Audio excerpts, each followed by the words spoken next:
이번 묵상은 영적 분별력에 관한 말씀입니다. 영적 분별력은 대체로 성령의 인도하심과 관계 있습니다.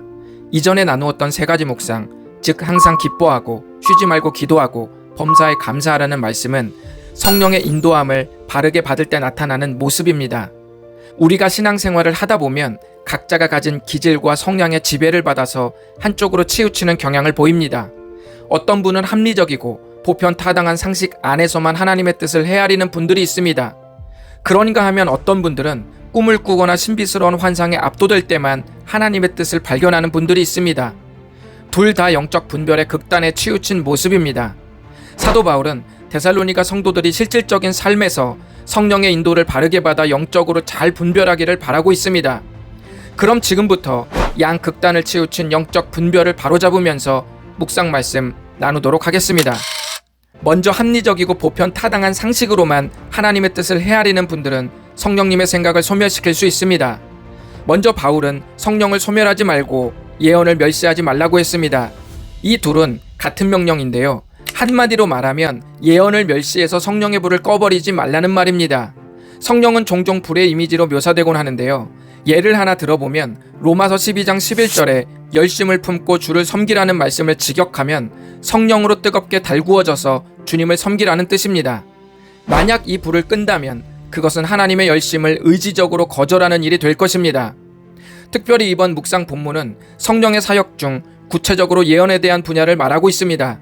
여기서 예언이란 공동체 내에서 성령의 감동을 받아서 전달되는 말을 뜻합니다. 바울은 자신의 사역에서 예언 사역을 아주 중요하게 여겼습니다. 바울은 이 예언 사역을 통해 덕을 세우고 공동체를 격려하며 하나 되도록 도왔습니다. 그런데 문제는 합리적이고 상식선에서만 하나님의 뜻을 분별하려는 사람들은 이런 감동을 무시하기 쉽다는 것입니다. 사도행전 13장에 보면 안디옥 교회 일꾼들이 금식하며 기도하고 있을 때 성령께서 바나바와 바울을 선교사로 세우라고 감동을 주셨습니다. 이게 말이 되나요? 바나바와 바울은 안디옥 교회의 최고 지도자들입니다. 이 둘을 동시에 선교사로 파송하는 것은 안디옥 교회 목회 운영 면에서 비합리적이고 비상식적인 일입니다. 합리적인 결정은 둘 중 하나만 보내고 한 사람은 안디옥 교회를 계속 목회하는 것이겠죠? 그러나 하나님은 두 명을 동시에 선교사로 파송하셨습니다.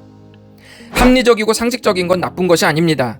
하지만 그 안에서만 결정하려고 하는 신앙은 큰 문제를 일으킬 수 있습니다. 사람이 평안할 때는 모든 것을 하나님의 은혜로 인정합니다.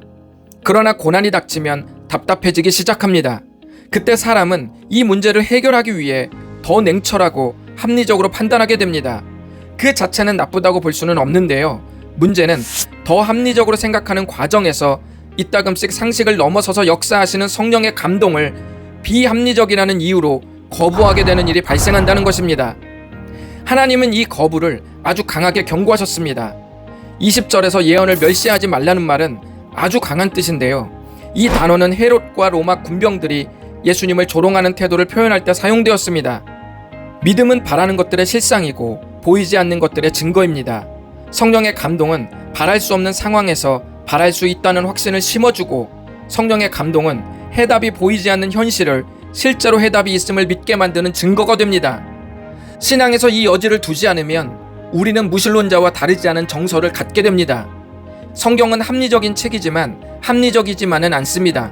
성경은 보편 타당한 지식들을 담고 있지만 상식적인 가르침만 있는 것은 아닙니다.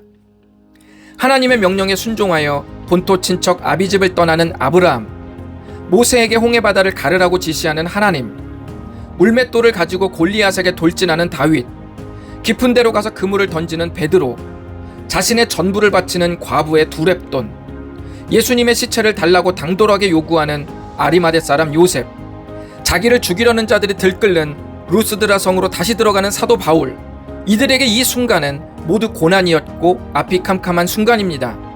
신구약의 인물들은 우리와 똑같은 사람들이고 인생이 힘들 때 눈물을 흘리고 부르짖는 사람들입니다. 다만 다른 점이 있다면 우리는 이들의 생의 결론을 성경으로 읽고 있다는 사실입니다. 위의 기록들은 전부 비합리적이고 비상식적이었지만 성령의 인도하심은 가장 합리적이고 가장 상식적인 선택을 초월해버리도록 만드셨습니다.